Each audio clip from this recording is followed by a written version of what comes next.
Good afternoon. My name is Joseph Lloyd and welcome to No Budget Reviews, the series where we go around the country finding cars that you can buy in good condition with an MOT for under £1,000 and filming them with absolutely no money at all. So we have to use my phone, no microphones, no fancy DSLRs, nothing like that. Just good honest cars that you can buy for very little money and you can enjoy driving.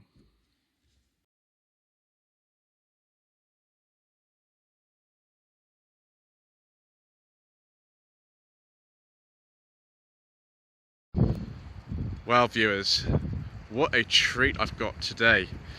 This is a 1997 Volvo 940 estate. It's a 2.3 light pressure turbo Celebration Automatic. The car has been lightly modified by Andy, who is the owner.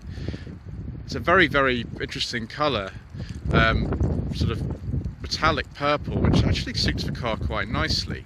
Wheels aren't standard, of course, and neither's the exhaust, but the rest of it's pretty as it left the factory. This was made right at the end of the production life of the 940, which finished, I believe, in February 1998. This is a car that was registered on New Year's Eve 1997, so it really is quite special. I do apologise for the light of this, the bonnet's really reflecting today. So here we are in a slightly windswept and deserted leisure centre in West Sussex, because, well, you know, state of the world and everything. No leisure centres are open, but we can still have some nice leisure in this 940 because it's got so much room in it. Absolutely loads of room. You open up the back, we just sort of get in here. Andy's really gone to town in cleaning this for me, which is really nice of him. So absolutely loads of leg room. I think we've actually got the child seat, yes, integrated child booster seat in this, which I think I can, yes, there we go, there we are, integrated booster cushion. I don't know if this is very legal for use these days. I've got a 3-point seat belt here. Ideal family car, even now really. Why prices are on the rise. This car wasn't actually too far off the budget for No Budget Reviews when Andy bought it about a year ago. Although you can obviously still buy them for under £1,000. There is actually one on sale on Car and Classic at the moment for that amount. And it's done, obviously, you know, being a Volvo from the proper era, it's done an enormous mileage. Andy's put a modern Kenwood head unit with a versing camera in it, so when his lady friend drives it, she can see where it's going. But nice standard of trim. I do like this sort of. I think this is kind of like a vinyl, or maybe this bit's leather. I'm not really sure. So we've got double seat pockets on the back. It's interesting. Classic Volvo. Door handles on the inside, bits of fake wood because this is a Celebration. These big square speakers. You could tell this was a car that originally was designed in the early 1980s, because this and the 740 are very similar indeed, particularly from the back. This being a very late car, the lights are smoked out. That's standard. That's not actually a modification. Just open up so we don't get too much caught in this wind. No budget reviews, we don't have a microphone. Original Volvo low blind, sort of thing that I remember from my mother's 240 that we had back in the 90s. And also double load protection, big moulded plastic one and another one underneath. This car doesn't have the rear facing seat option. It would be there if we did. Very popular back in the day to be like that. Yes, loads of space. Something like 700 litres or something like that. Big square shape, level to the roof. One of the biggest cars on sale at the time, really. Main difference between this and a 960, which is what you might have seen on the channel in May 2019 when we filmed Mr. Coleman's 960, is the rear suspension, which is totally different. No carbon fibre springs or anything in the back. I think it's actually got something like a leaf spring in here. I could be wrong, but there's certainly no carbon fibre in there. Front end's different as well. The 960 has a totally different front end to this. Still got, of course, the headlamp wipers, because, you know, it's a lovely Volvo. The badge is missing at the moment. I think Andy's going to put that on at some point. But I like the look of this car very, very much. When the 240 my mother had was in for servicing at the local Volvo dealership, often we would get 940s as courtesy cars. And, oh, it's comfortable.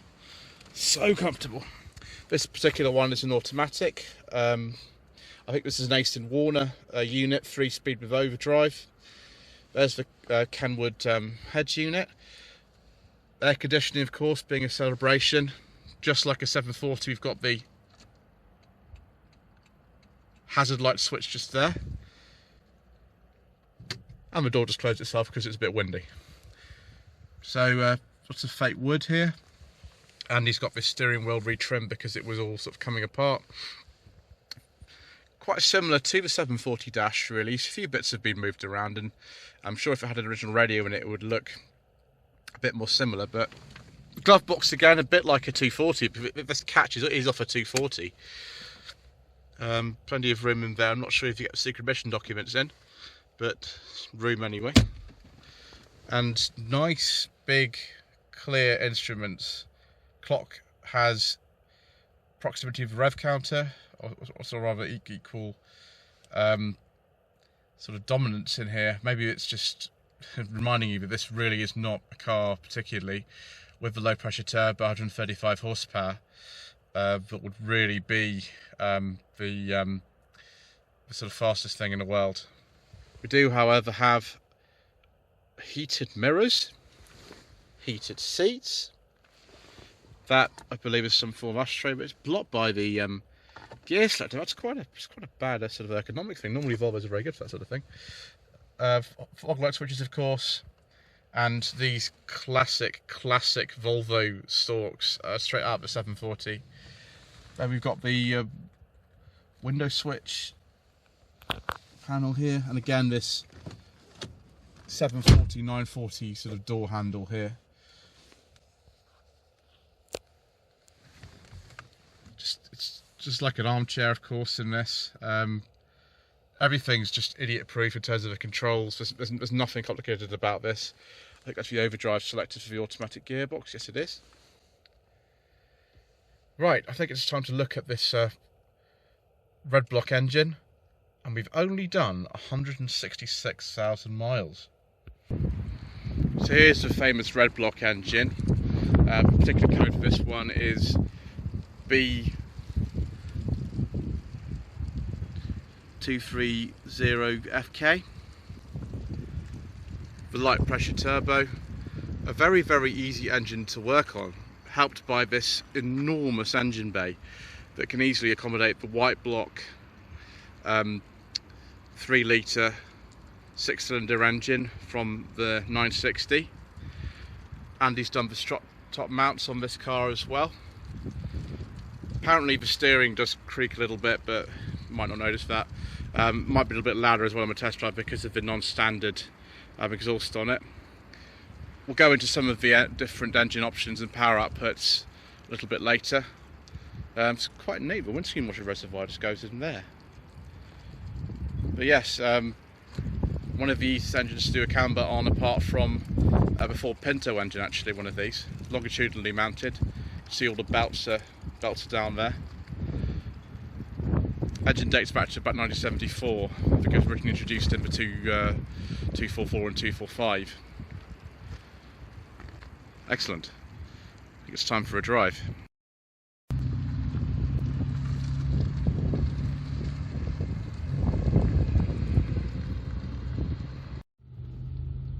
Right, viewers, for some reason the light today is really, really bad. I don't quite know why. So if the light isn't very good on the camera today, then all I can do is apologise. Just driving this reminds me so much of the 740 that we had on the channel last year, that belongs to Mr. Richardson from the Furious Driving channel. That had a little bit less power than this, and it was a manual saloon.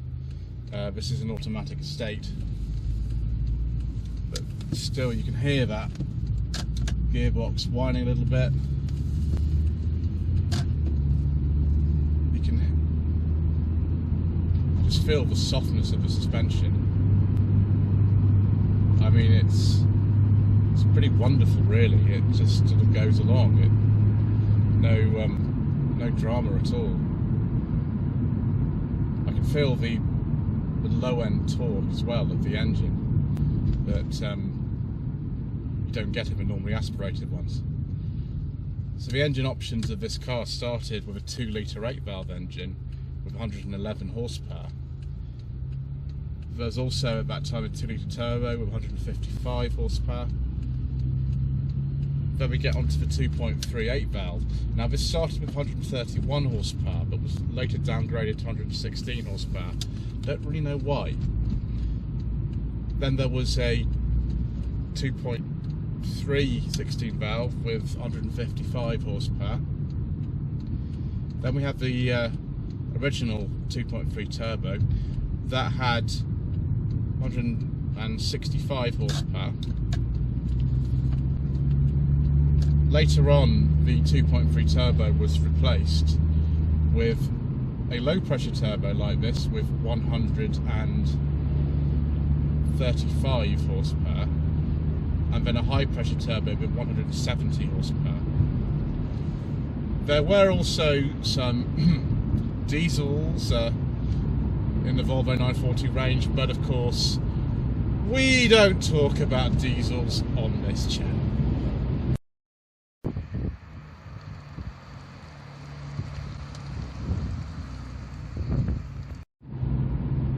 I can't imagine actually with this, even with the slightly modified exhaust, that the 0 to 60 time is much below about 12 seconds. I'm just going to go down onto the A24 now and see if we can get up to a reasonable speed. Well, automatic gearbox is tell it's an auto, and a pretty sort of old-fashioned torque converter one at that.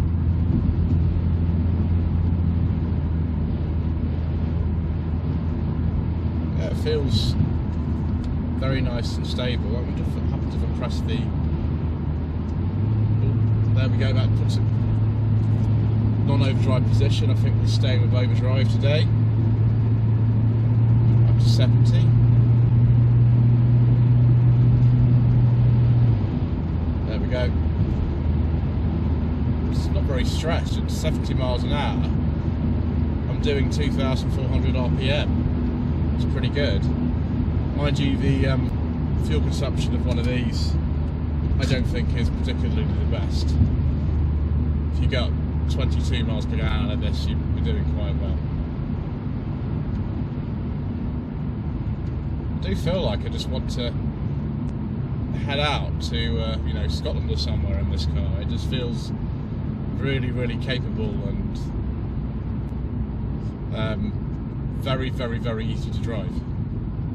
The one thing I'm not sure about is this steering, which is extremely light, just like in the 740, and also my mother's 240, funnily enough. But yes, it's the price you pay for wafting along in Swedish luxury.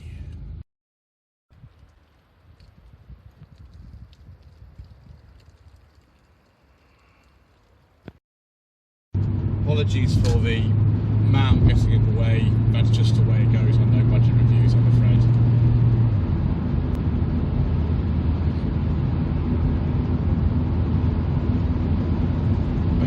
I really like the relaxed nature of this car.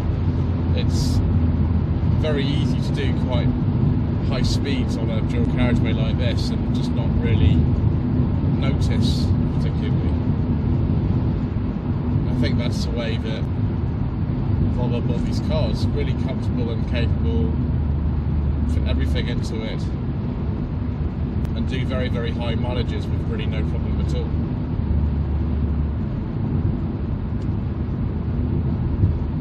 Yes, it's all very nice. I'm very much enjoying this. Mr. Coleman, of course, Rubbish Mechanic, who it's a channel you might have seen if you've been watching No Budget Reviews for a while. He absolutely rates these. I think he prefers a 960, and of course the 960 is a better car than one of these. But if you want a little bit cheaper to entry into the market, then this will do very nicely. A little bit easier to work on as well, being a 4-cylinder engine. Certainly I understand the appeal of these, absolutely understand the appeal of these. And there's not a huge amount like this anymore in the market these days. The closest thing I can think of is Volvo's own V90 estate. And really maybe the Skoda Superb estate. There's not a huge amount else. And they're not rear-wheel drive either. This is a rear-wheel drive car. And if you've got a manual one, of course you can drift it if you want to, if you've got a turbo. Anyway, let's go back and look at some Volvo 940 trim levels.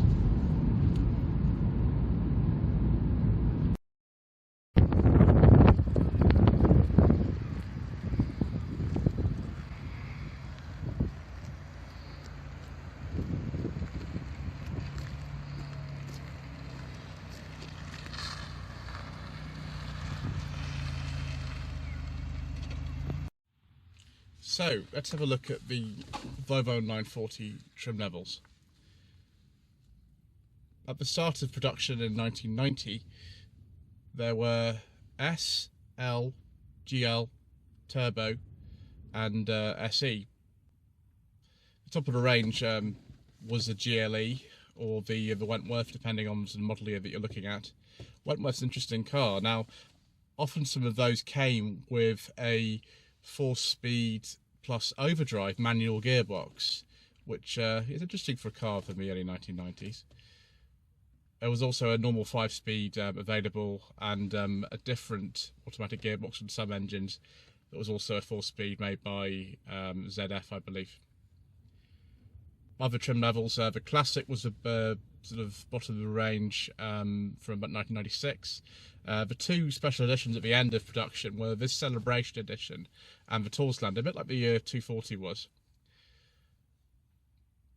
It was nice to see the ones badged turbo though. Those are obviously very desirable these days.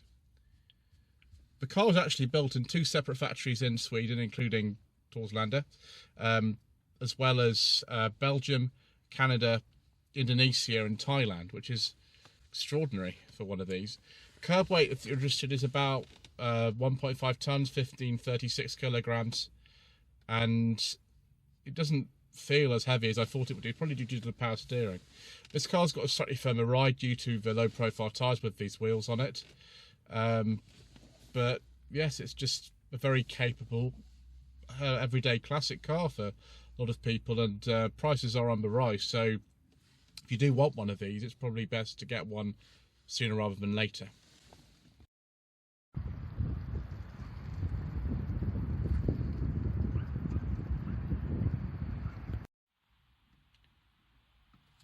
So that's it for this edition of No Budget Reviews. Should you buy a Volvo 940 estate? Well, frankly, yes, it's really good. It feels just like a modernised 740, which is exactly what it is, and those are pretty good cars. And so is this. It's very easy to work on, capable of very high mileages, properly engineered, bit sort of staid and old-fashioned on the styling, but really I think that's part of the appeal of these cars, and they're only getting rarer. So don't forget to subscribe to the channel for more episodes of No Budget Reviews. Click the notification bell to be notified of new videos. Also, if you wish to submit your car for a review. Could be sent to second-hand reviews, which is between 1 and 5,000, or Twin Jacket reviews, which is cars for over 5,000, then please send me an email, japl745@hotmail.com, which would have also appeared about 30 seconds into the video. Social media links are down below in the description, and thank you ever so much indeed once again for watching.